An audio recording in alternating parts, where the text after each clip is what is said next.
Hello, everybody. We are here for the GoWP Expert Series, Google Business Profile and Local SEO with Tricia Clements, who was frozen. Her screen was frozen up until moments ago, and now she's unfroze. So it's a miracle. Hi, Tricia. Hello. Good to see you. It's good You to have too. folks here. If you are watching, please let us know in the chat. We're using Restream here, so all of your comments come over to us. And we'll see those and we can interact with them and send comments back. So if you have questions, anything like that, put those in the comments and we'll get to them. I am going to start off with a short intro here and then we'll get into things.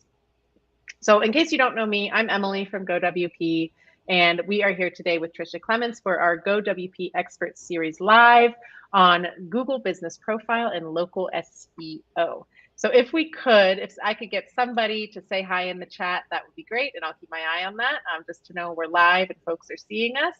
That would be great. You can say where you're from, what the weather's doing, anything like that. Really quick, though, I do just want to say a couple words about GoWP in case anyone watching is not fully familiar with us. So at GoWP, we like to say that we create happiness for digital agencies and help them to become more profitable. So whether you're looking to grow your team with a developer, copywriter, designer, or virtual assistant, or you're interested in outsourcing services like maintenance and content edits so that you can focus on growth, we've got you covered. You can reach out to me, Emily at GoWP. You can check out our website, gowp.com, and reach out to us there. And we'd love to have the conversation with you on how we could work together to help you grow your business. We've also built the Digital Agency Owners Community, which is an active community of more than 2,000 agency owners where we hold regular group calls, webinars, mastermind session type things, expert series like this to help you grow your agency as well. So if you have not joined us there, please do. It is, like I said, on Facebook, and we would love to have you. So that is that, and I'll put a link to the Facebook group in the chat in just a bit. If you have any questions about partnering with GoWP, reach out to us. We're here to help. All right, so let's get to why we're here. Tricia Clements. Tricia is a true expert when it comes to all things Google Business Profile and Local SEO. If you hang out in our Facebook group or the admin bar or any of the digital agency owner Facebook groups, you've probably already seen her name tag whenever anybody asks a local SEO type question. She's the expert. So she is the owner of Your Biz Watchdog, which focuses on local SEO. She helps agency owners by providing white label Google Business Profile management. And Tricia has extensive experience in helping clients with problem Google Business Profile. It's a tongue twister after a few times. Google Business Profile accounts and suspensions through her GBP, let's say, Fix-It services.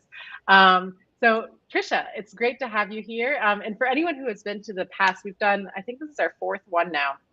And her sessions are full of so much great information. I already have a few questions on the list that people have sent to me, so we'll get to those. And if anyone, we're going to be talking about technical SEO for local businesses today. But if you have questions about other issues, feel free to place them in the chat and we'll get to those as well. So Tricia, I'm going to hand it over to you now. Okay, and definitely make sure you stay on for a minute so I can hear that you can see the screen I'm sharing. And also, if there's you have questions that that are pertaining to what I'm specifically talking about, don't hesitate to interrupt me because I'll definitely want to answer Awesome. those. I will do that. So I'm going to go ahead and turn on your screen share, and we are seeing it. Are you said you are seeing it or not? We are. Yeah, it looks good. Good. Perfect. Okay. Hi, everyone. I am going to just leave my screen share up for a bit, and then we'll come back a little bit later. And what we want to talk about today is technical and on-site SEO, but I specifically want to address some things that pertain for local businesses, and want to really start off a few things, and I'm going to talk a lot about the local search ranking factors for 2023. There are a couple of areas in it that I want to highlight and specifically talk about. And a couple of tools that I am going to be referencing today. And I do have some links that Emily is going to share, but wanted to basically give a couple of free different tools to show you that that I use for things. And one is, and this is kind of to look at the title tags, headings, other technical things on a website.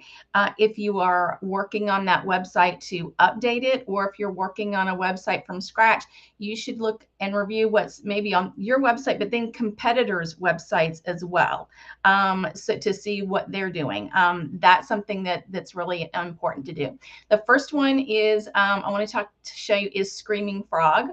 I'll tell you, I like the format of it. They have a free version, which is what I use. However, if it's a little bit overwhelming, don't worry. There is another tool I'm going to show you, because when I first used Screaming Frog, I was kind of just getting into some of the technical things as far as looking at some of the things on the site, and it was a bit overwhelming at first. So I'm going to pull that up. It's Screaming Frog, and what I did was just put in my website here at the top and then just crawled it.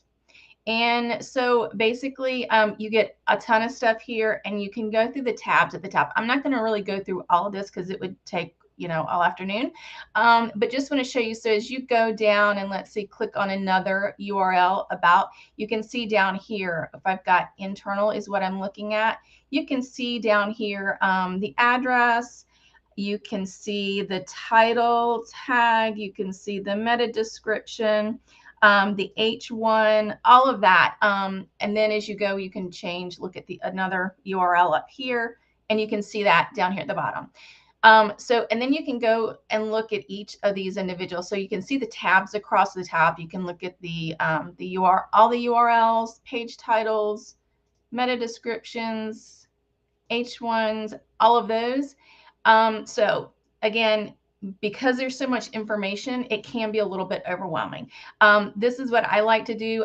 If you have the paid version, which I think is around $270 a year, you can export this. But one thing I do like about it is that you can go in here. So like, let's say you want to look at the page titles. You can like do a copy and paste it into your own document. If you got the paid version, you can export things. So that is why the paid version is really good. But it's not something for your business. It might be something worthwhile. For me, it hasn't been to a point where it has been. So that's Screaming Frog. And again, just to run your site so you know, or the client site that you're working on, so you know what's there for the URL, the title tags, the headings, and all of that. So I want to show you another way to get this information if Screaming Frog maybe is a little bit overwhelming like it was for me at first. So here's my site, and it's a Chrome extension. It's called SEO Meta in one click. And you can see I have it installed right here. If I click on it, basically whatever page I'm on, it will pull up all that information here. And then you can see, we'll talk about a little bit later, robots and .txt in the sitemap. And then you've got the headers, images, links, all of this stuff. So this is kind of easy if you're not as familiar with looking at these things. This might be an easy way to start out. I still use this quite often if I just want to look up one thing and see. So this is something that I use a lot. It's also got a link to some tools over here. The mobile friendly tool, GT metrics, checking your open graph. Lots of different, just different tools here as well, which are good just to easily click to them. So that's some things as far as like if you're trying to figure out, what your client has on their site. Again, I really encourage you to also, when you're working on their site, to check out what the competitors have and see. So, and as far as tools to, that we're updating the title tags, descriptions, meta descriptions, headers, I typically use Yoast with WordPress. I know there are other really good plugins. So whichever one I'm sure that you're using, I'm sure has most of those. Most of the SEO plugins would have things where you can update that.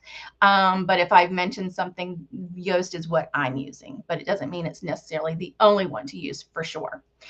So let's get back. So those are some of the tools I just kind of wanted to give a brief overview. So when I talk about, the H1 and the title tag, where you're finding those on the site, just to make it easy, just a kind of quick overview. So let's go back and look at the local search ranking factors. I think I want to go here. Let me see. Okay, this is the one that I want. So we're looking at local pack finder ranking factors, and I want to highlight a couple of things on here and kind of discuss them a little bit more in depth. And the first one, this is something that I think is can be overlooked, and it's the dedicated page for each service. So when you're working with your clients and building out their website, for SEO purposes, having a dedicated page for each individual service is really, really important. So let's go back to my site here. You can see I've got services and I've got the main ones. And this reminds me, I need to add on my Google Analytics 4 on there. I haven't added that to my site. I need to. But you easily can see the services that are offered. That's is really important for SEO. So definitely make sure that there is a dedicated page. It is huge, especially for local SEO in working with your Google business profile. Having those individual separate pages is something you definitely need to be doing. One thing is, if your client is trying to decide which ones, again, look at their services and then look at the competition and what they've got on theirs to see, are you missing something? Or is there something you see, oh, well, maybe they're missing, and you can highlight at that and help your client out on their website. As far as the URL structure, one of the things, so you can see here, have your bizwatchdog.com/services/GMB-fixit. I like to have services here. However, it's not a deal breaker. If you don't have that and you've already got all the services listed without that, stick with that URL structure that you have. If you're building it out and you're kind of from scratch as far as how that works, I like to have the services in there simply because of the structure of how the site, everything, it just makes it a little bit cleaner having that structure to it. But again, if you already have it and it doesn't have that, I definitely would not change it, because changing your URLs like that could have a negative impact on your SEO. So there are a lot of different things in there. So I definitely would not recommend changing it if it's not there. Just leave that. But you can see I've got different pages for every single service. Really, really important to make sure that you do that. Okay, let's see. Okay, the next one I want to talk about, basically two of them because they're pretty related. Keywords in the Google Business Profile landing page, keywords in the GBP landing page headings, H1, H2, etc. So first thing is we're talking about GBP landing page. So what specifically is that? What we're talking about is when you're looking at the Google Business Profile and the primary URL that's in there for the business. That is what we're talking about here. So most businesses will use their homepage, which is fine. That's normally what's used, unless there are locations. If you have different locations, you've got your location page. Well, let me rephrase that. If you've got numerous locations, you really should have a location page for each one of those locations. And since you've got numerous locations, physical locations, then they do need to have separate Google Business Profiles for every single location, which is a physical location store that people go into. And so for each one of those Google Business Profile pages, you're going to have the link is going to be to that location page on your website. So let's see, for example, let's say you've got a local company, restaurant that has several different locations, Mexican restaurant in Marietta, Georgia, and they've got one in Norcross, Georgia as well. You've got two separate locations. And so what you want to do, you've got those two separate web pages on your site for each individual location, and specifically talking about those locations. So when you have their Google business profiles, what main URL you want to use is the one directly to that specific location. So what we're looking at as far as ranking factors, having keywords in the landing page title and keywords in the landing page headings. So let's see, I'll just look, whoops, can't mine. So whatever landing page that is, the title, you want to make sure you have those keywords in it. But I'm going to go a step further and say, then you need to have your location, because those are the two most important things, your keyword and your location, when you're talking about local businesses. So I see some that would put, like, maybe this isn't the homepage. Let's say with the homepage, they might put home first and then put this information.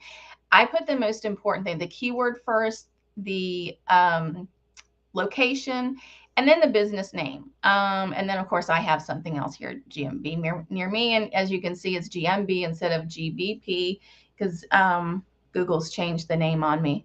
I've changed the text on my website. I actively decided to wait on changing it here. I'm probably at a point, it's been long enough that I probably will change it here in the near future.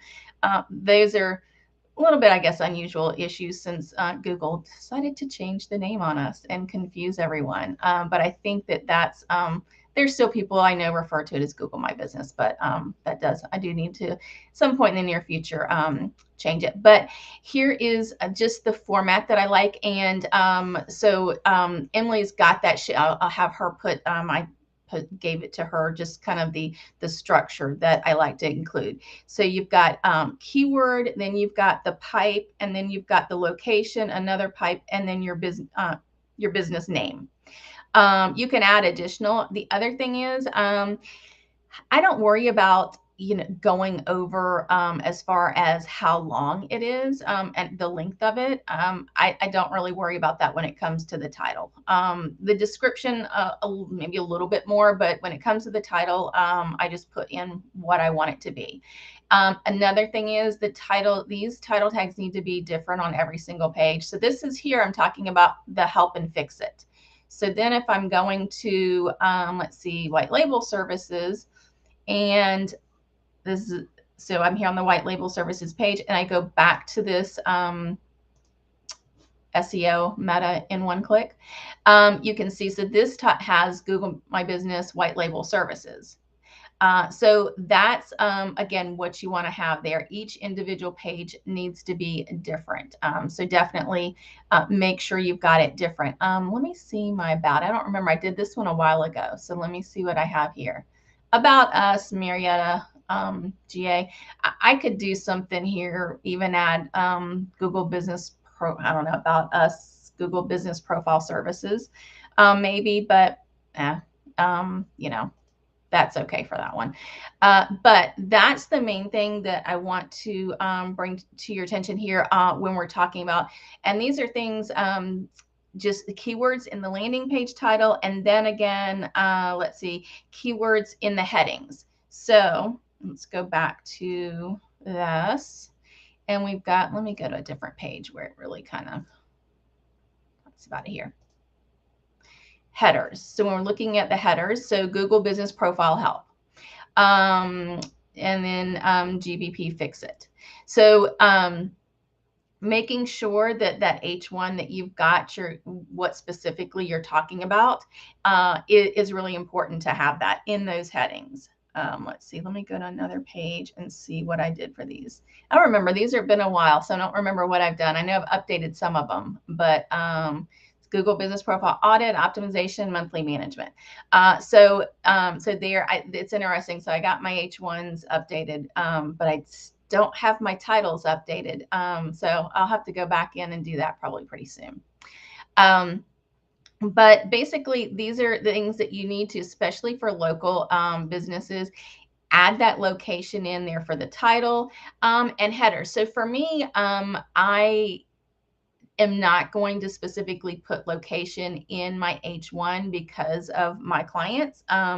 That's not as important to me. However, for most businesses, if you've got your local stores, your local service businesses, whatever, plumbers, landscaper, whatever it is, they need to make sure that they include that in some of those headings. I like to have H1 or H2, preferably H1 when you've got it in there. When somebody goes to their site, that H1 needs to be there as far as the location that they service. So that's really important for ranking services. And let's see. So I was mentioning, let's see, when we talked about dedicated page for each service, let me see where I have a note here. I wanted to mention something. And so I was talking about the specific URL that is the primary URL in your Google business profile. And most of them, you know, like we mentioned, are the home page, or it is the location page if there are numerous locations. If it is something where the business maybe it does like a seasonal service, let's see, heating and air is a good one. During the wintertime, they focus on heating. During the summertime, they focus on AC. So you might want to change that URL to whichever service they're focusing based on a seasonal thing. However, I do want to kind of give a little caveat to that. They need to make sure that they're not changing it often. It's not something that you want to go in and just consistently change. And typically, a lot of times when they're looking at that, they may also change their primary category from the AC to the heating.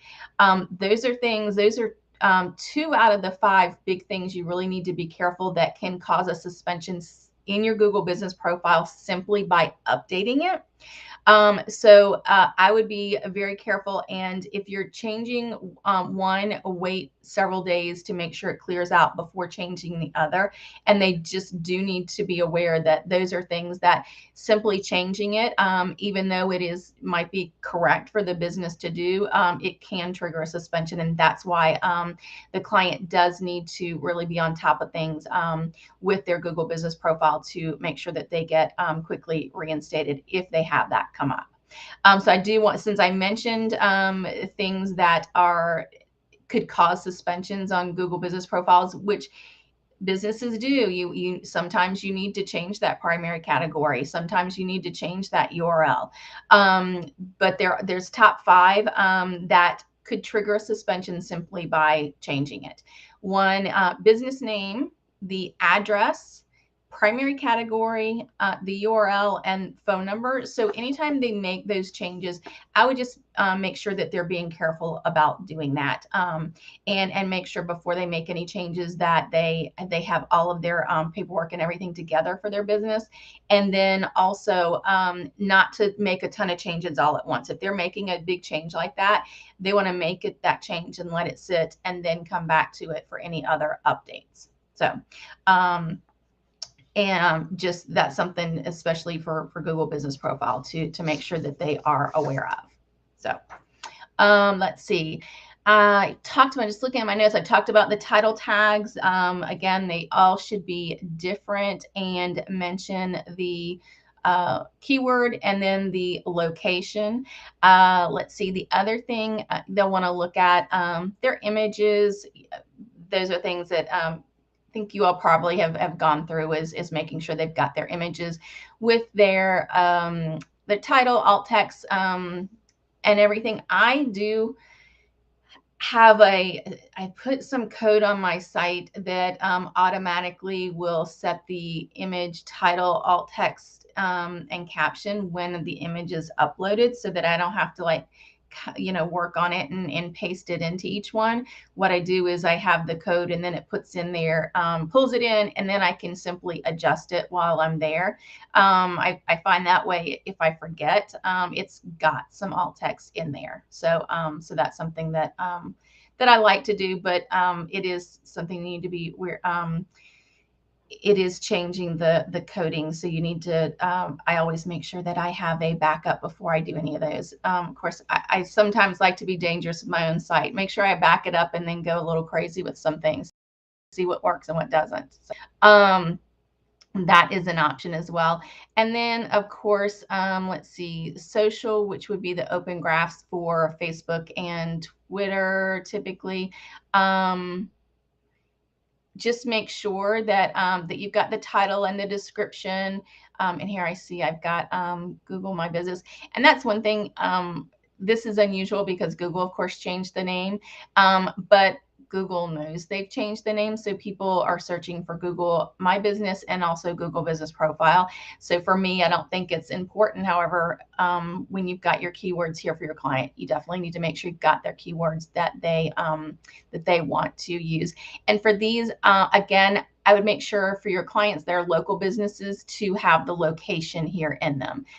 For mine, that's not as important. However, for your local businesses, definitely want to make sure you've got the location there. All right. And let's see. Want to talk a little bit about analytics. Make sure this, yeah. So I have, let's see, this is, one thing is for Google Analytics is if you, whatever marketing you're doing, you've got to be able to measure what you're doing. And so the best way to do that is with Google Analytics for GA4 to make sure that they have that's on their website and it's properly set up as well. I know some clients might say, well, you know, I don't really care about that right now. It's not necessary to do all of that. And I would say that maybe they think they don't need it. They do need it.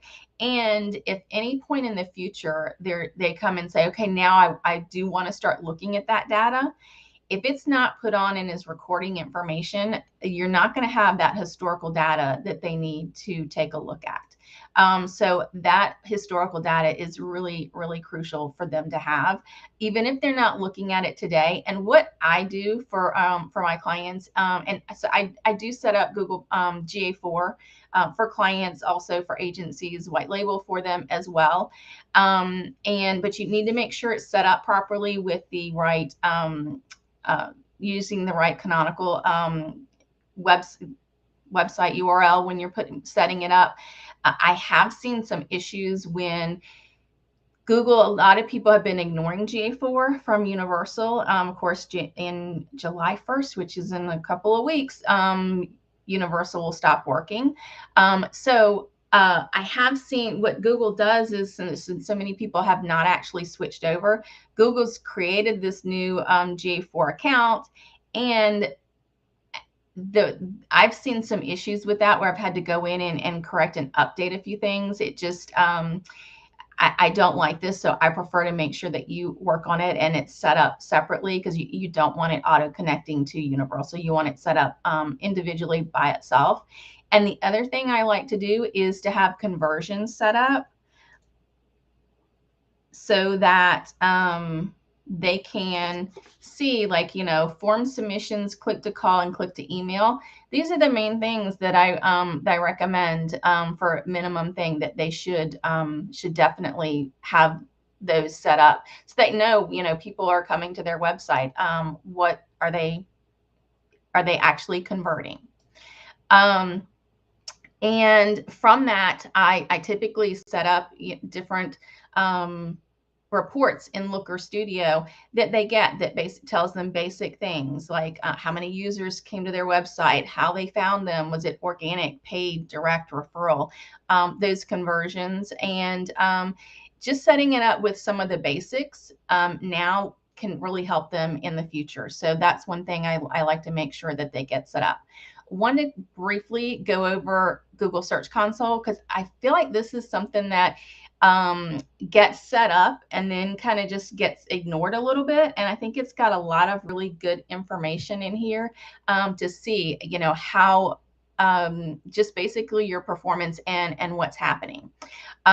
So when you set up Google Search Console, I always like to set it up. You've got like the two options now, your domain property and I think it's different, like URL prefix or something. I can't remember what the other, but I like to choose domain property, which is through the DNS records.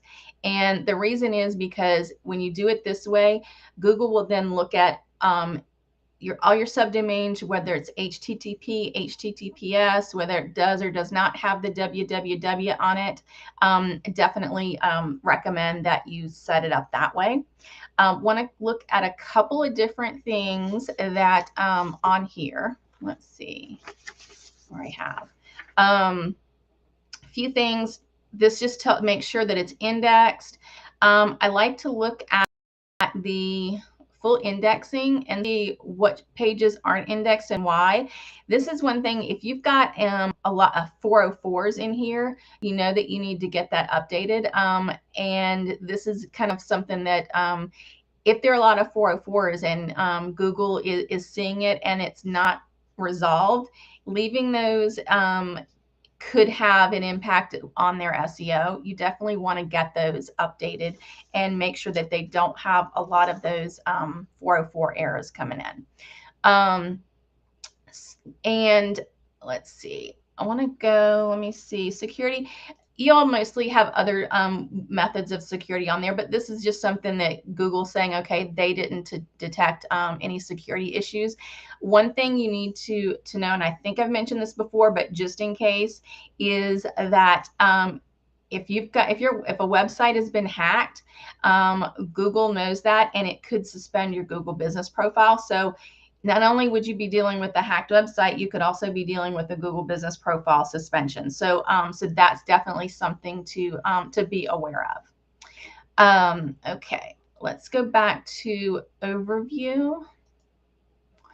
And here on the right, we've got Search Console Insights. Sometimes it's good to take a look at this and see your most popular content. You can see what people are looking at. That can be helpful to see, you know, if you're wanting to have emphasize a specific service, and then you can come back and look and see, well, is what you're doing to get that business, are they going to the pages that you're wanting them to? Let's see, go back here to performance. Then I want to, here's what I want. Under performance, over here, I'm on the left menu just in case. Queries. This is another good thing that I like to look at are the queries. And this is how people basically, what query they were searching for when they found your business, the impressions and the clicks. I'll tell you that this is something that that's really important when, for example, I had a client that they had a service that they wanted to emphasize, and we were working with them, specifically working with their Google business profile to get more attention on that service. And when I looked month over month, I was looking at the queries and how they were found. And one of the things I noticed was that specific keyword query was not in the top 15 the previous month. And then the next month when we started focusing on it, it bumped to #1. It even bumped their business name down, which is fine because somebody's got your business name, they're searching for you. That usually that's not, say usually, a lot of times that can be #1 because of that.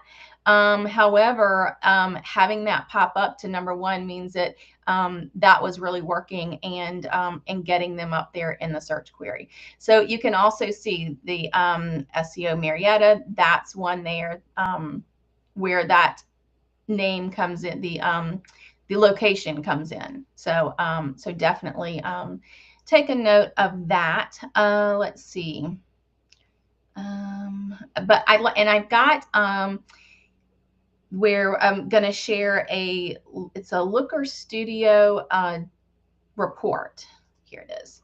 And basically, I've got a link to this where you can use it.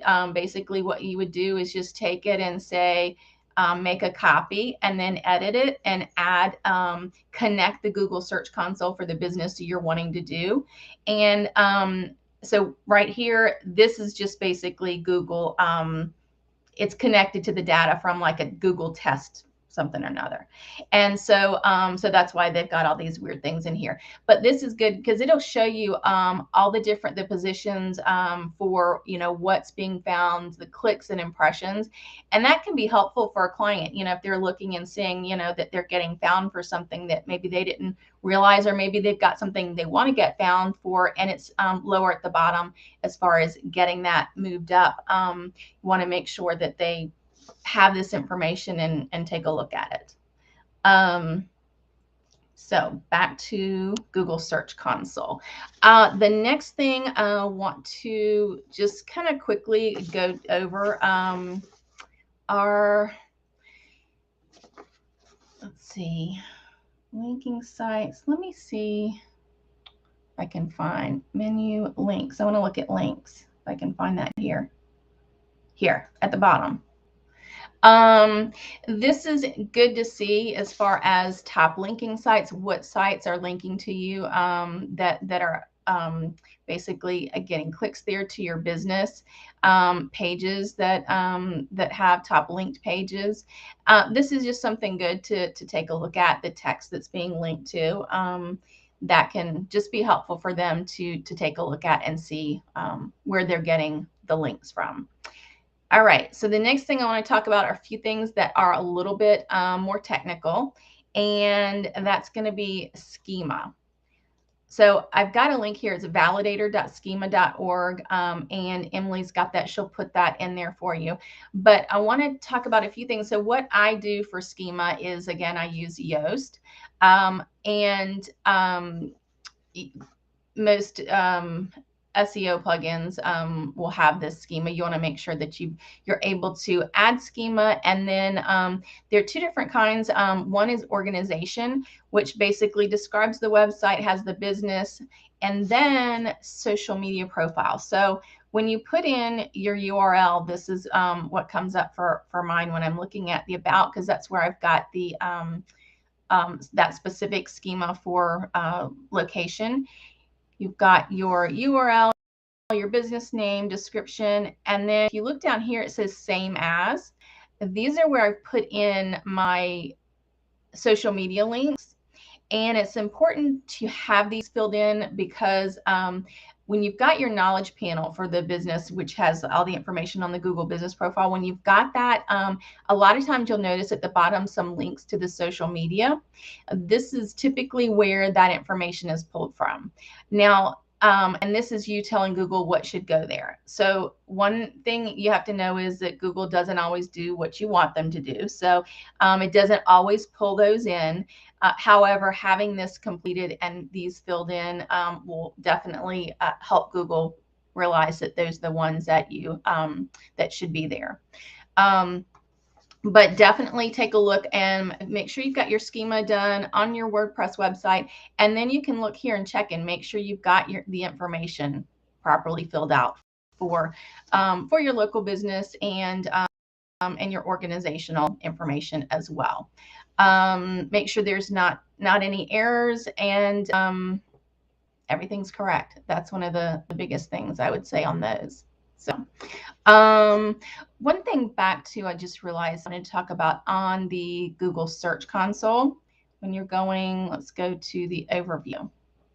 A lot of times if you're having a problem, so I've had problems where clients it wasn't coming up in the in search when they were searching for it, their business wasn't come up.